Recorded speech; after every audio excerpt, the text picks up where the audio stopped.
Another episode that got a lot of feedback was Navigating Real Heartbreak Parts 1 and 2.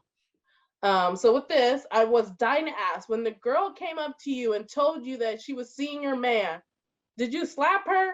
Did you curse her out? Did you do anything? No. You sure didn't call me, because you know I mean, Pulling up. I just needed a cuckoo. I would have been there. Look, So what happened? I mean, I told the story on there, and so really what it was this relationship was so toxic, and this woman was not the first whisperings, murmurings I had heard of him being unfaithful. I just had never been able to catch him.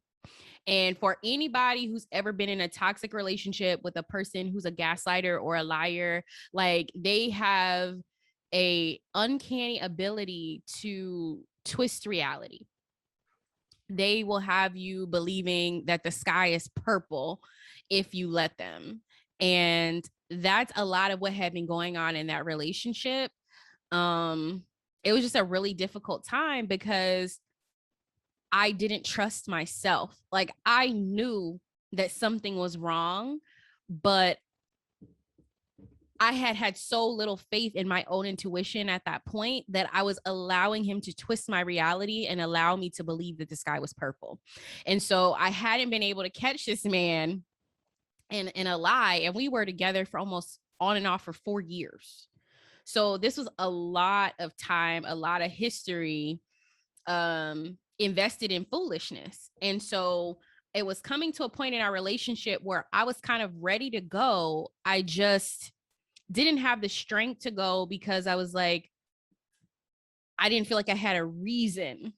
Right. Like, I had a reason, like, right? Like, wanting to leave is enough of a reason, but I couldn't catch him in anything. Like, I was like, I need a reason. And so as crazy as the situation was, I was low-key grateful that she finally gave me the tangible reason that I needed to get out of the relationship, to get away from him. And so on the one hand, I was like, really, like, you're really bold, because obviously she knew about me. Like, even though I had seen and heard rumblings of different infidelity, I didn't know anybody's name. I didn't know, like, any specifics. And so, but you knew me, right? Like, you knew enough about me to know my name, who I was, where to find me, so you could roll up on me, right? You knew that we were together. So she had all these information, and she still was engaging in this inappropriate relationship anyway.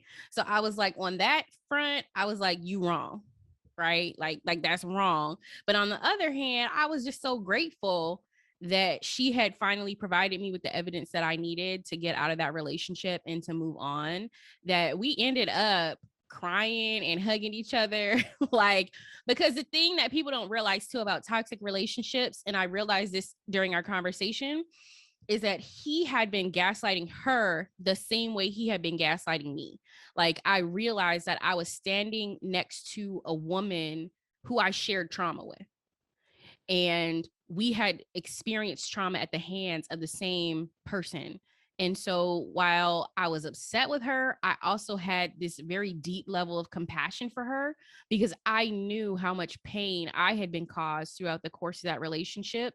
So I could only imagine how she had felt, how deeply pained she must have been. And so we ended up, I ain't never seen this woman again. It ain't like we calling Kiki and talking, but in that moment, it felt like a very much a sisterhood, because it was just painful. And I could tell she was hurt, and she had been pained, and she had been lied to just the same way I had. And so, no, I didn't cuss her out.